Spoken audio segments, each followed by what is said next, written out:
everybody. Welcome back to the Ohio Winter League Series 7 at Findley State Park in Wellington, Ohio. We are back for round 1, back 9 coverage of this unsanctioned point series. 6 Out of Discs is sponsoring a CTP mystery box on hole 3. It's a par 3 with a double Mando super tough shot. And we are once again following shots from myself, Greg Jurczyk, Ricky Cox, and his classic soft judge, and 6 Sided Discs team member James Lawrence. We are picking up where we left off at hole 10, par 3, 264 feet. The gap is to the right up the stairs. Basket is down in the pine needles there. Just a sort of a stock hyzer almost, but the elevation in the trees really are a little bit deceiving. And James throws his buzz and just turns it over a little bit. And, you know, Ricky being a forehand specialist, he goes for forehands that I just don't think about, like this one. And he maybe overturns that a little bit, but it definitely had potential. I am going to be reaching for my Prodigy F5. And I get a little bit lucky with the skip there. And a tree kick that ends up kicking me back towards the basket. Very favorable because I definitely missed the line I was going for. James with a little chip up shot with his Rico. And Ricky with a long look for birdie. Gives it a safe bid. I don't think he wanted to go long of the basket there, so he was playing kind of conservatively. And Ricky definitely does that. He has a cautious style. Do it. Let's go. And that is a big birdie putt from about 45, 50 feet. We're going to see it again in slow motion and bang right into the chains. And that felt good. There were several holes on the front 9 that were definitely taking down my confidence, especially in my putt. And that one Ricky's first might time have been on a TV. little bit of a He's change putting of out off momentum camera. for me personally. Ooh, James that is, tried to bounce back. almost spitting out there on his par putt, but just about sticks it in, and we're on to hole 11. Another beautiful hole, highly elevated tee pad. And I'm throwing a Discraft ESP Raptor that I'm testing out. And not unhappy with the shot. I'm pin high with a look at the basket. This is really, in my opinion, forehand shot all day long. I don't think there's much of an opportunity for a backhand turnover, but there might be a shorter gap in there. James agrees, and Ricky, of course, go to that forehand anytime you can. And just misses his line just barely. If that was going to hook up, it was going to be perfect. So we'll get Ricky's upshot here, I believe, with a zone or possibly a harp.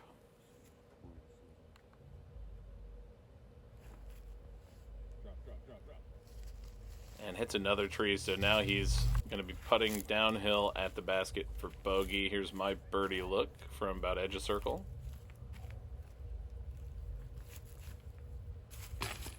Let's go. And that feels great. Back-to-back birdies to be under par now after the front 9 feels great. And James is so unlucky with his birdie putt there. Just spits out off the left side. Yeah, you're And I think Ricky's kind of talking about the downhill putt being a little bit intimidating, but he cashes it in. And James is going to pick up his par, and we're moving on to hole 12. Hole 12 is almost a blind shot. The basket is, so it says 286 feet down the hill. And I'm just going with a thumber to try and get through this early gap. And I got a nice skip. We can't see where it landed, but it was a decent shot. See what James is throwing. I don't know what disc that was, but it took an early kick and kicked way left. So See if he gets lucky. And Ricky's throwing a Paige Pierce stalker. And gets a really nice line on it here. Just a late kick.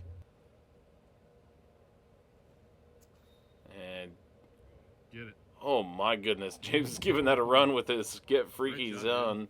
That was so close to going in. And again, Ricky playing it safe. He's saying, okay, I know I can make circle one putt, so I'm just gonna pitch it up to circle one, and I'm gonna bang it in that putt. Good strategy. And this is for 3 birdies in a row here. I got a really good drive, really good bounce off the ground. Oh, and it was so close. It hurts to watch after the fact. Ooh, Ricky's putt a little bit high, but just about finds its way in the basket.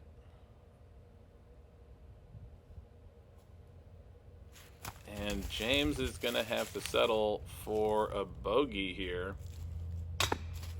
Or, wow, unexpected miss there. And that's a double bogey, and that's got to hurt too. He had such a good recovery after that double bogey on hole 1. That's going to sting a little bit. On to hole 13, par 3, 169 feet, way uphill. I don't think it's 169 feet, in my opinion. But we are playing to the pro basket here. You can't see it from here, but it's on a bridge. And, you know, there are several candidates for a signature hole on this course, and this is definitely one of them. Ricky got a ways up the fairway. James is probably throwing his thrasher, and he's got the perfect line. Great backhand turnover, a little kick off a tree at the end. And I think we now get our first glimpse of the basket. There it is. Once again, Ricky's playing smart. He pitches it up. And I watched him do that, and I thought, oh, I like that. That's smart. So maybe I'll pitch up somewhere. This is me contemplating that decision. Eventually, I'll say, okay, yeah, I think that's a good idea.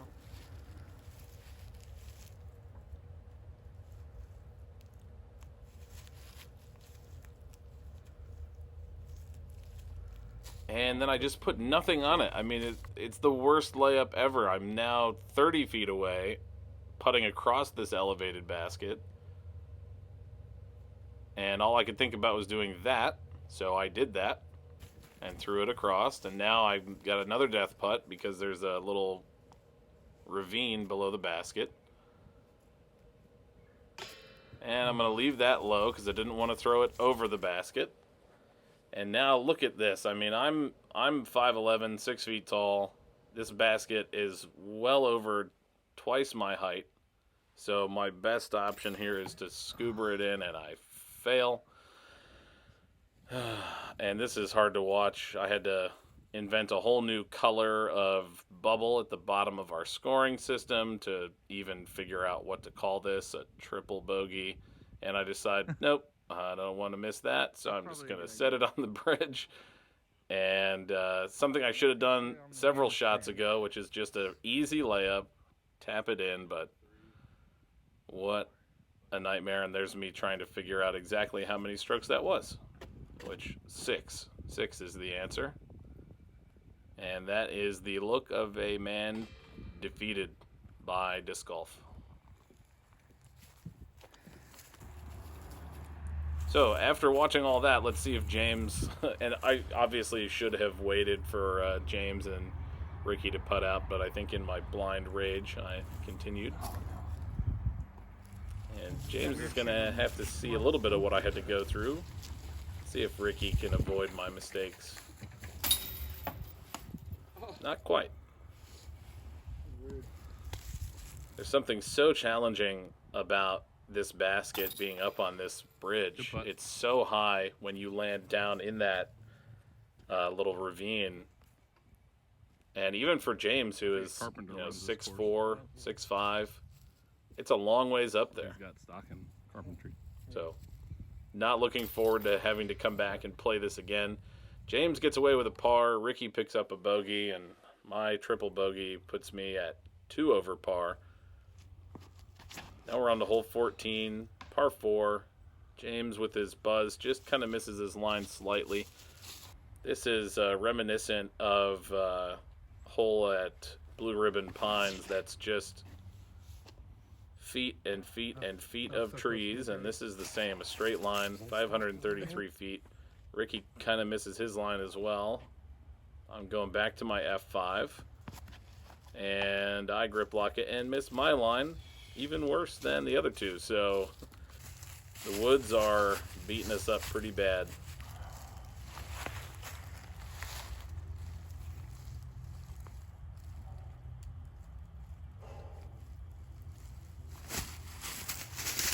And I'm trying to flex the forehand through there with my flare. It's super overstable, but I threw it on too much anhyzer and too far left, and it kicks another tree. James is going to his Firebird. He's trying to do the same thing, and he gets a little luckier than I did. He found a gap. And since it didn't work the first time, I'm going to try it again. Another flex shot with the flare, try and get close. And that's a little bit better execution. Let's go. We're at least making forward progress down the fairway.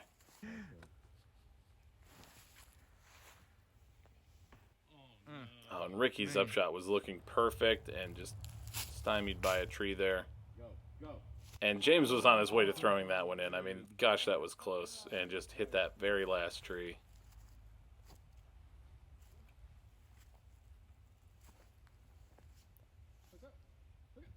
Ricky gives that a really good effort and still keeps it close for an easy tap in.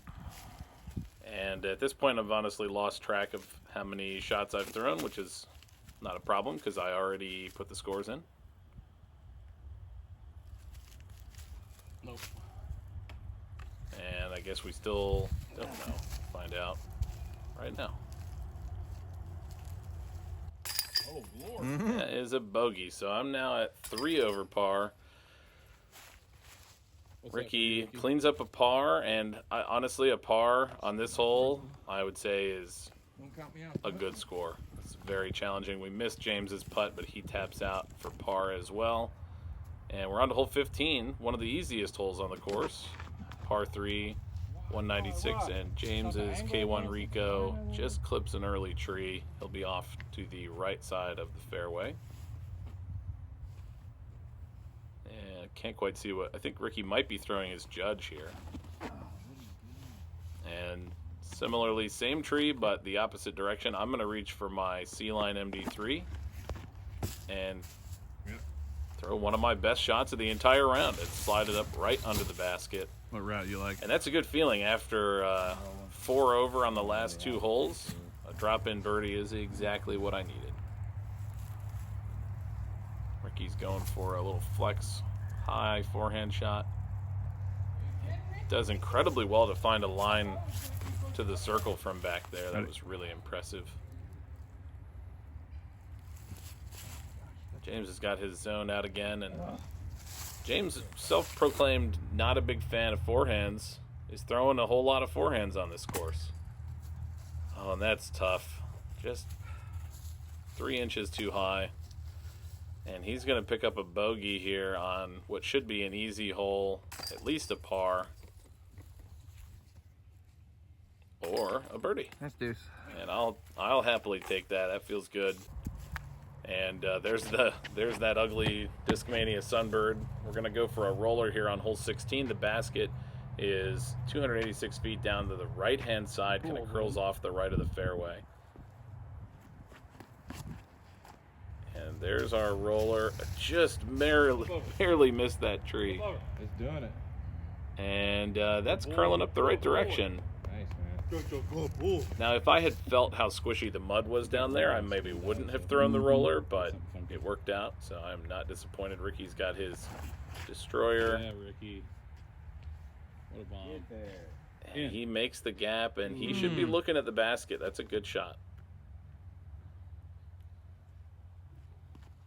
James is back to his Color Glow Thrasher. And it just digs in when it hits that squishy dirt down there. I think from the snow melting on this course, a lot of this area where we are right now is just incredibly spongy, squishy dirt, really muddy. We had a lot of issues with footing. Very, very challenging.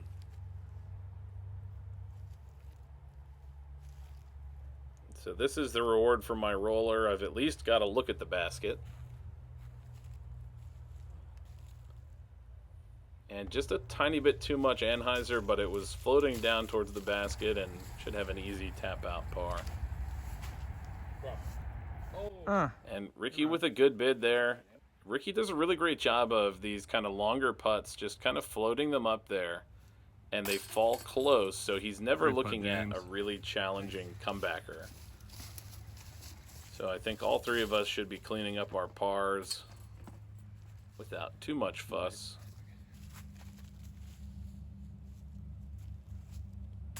And we're on to hole 17. And this stretch through the woods is a real challenge.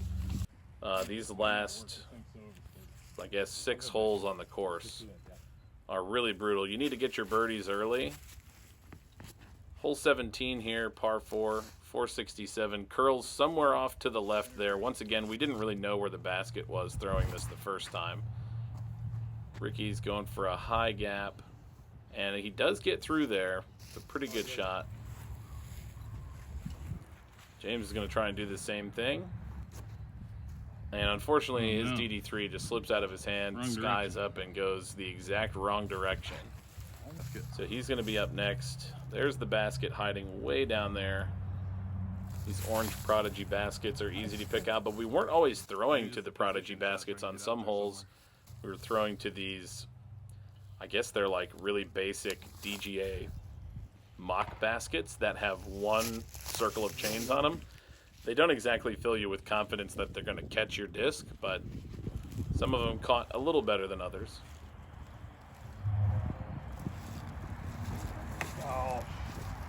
And, you know, this is one of a couple forehand approach shots I threw with my A1. The forehand did not feel very good today. It felt okay on a couple drives, but overall, not fantastic. Unlike Ricky and James were both throwing pretty solid forehands. That was a great approach shot, considering how far out of position James was. He may be looking at a par save.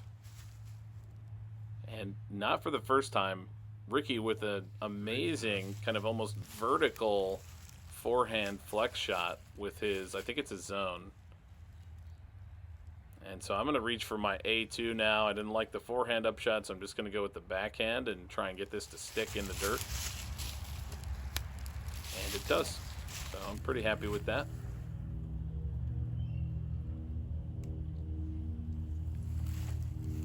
Nice putt. And that is a phenomenal birdie from Ricky. 2 bogeys early on in the back 9, and he's fought his way back to even par.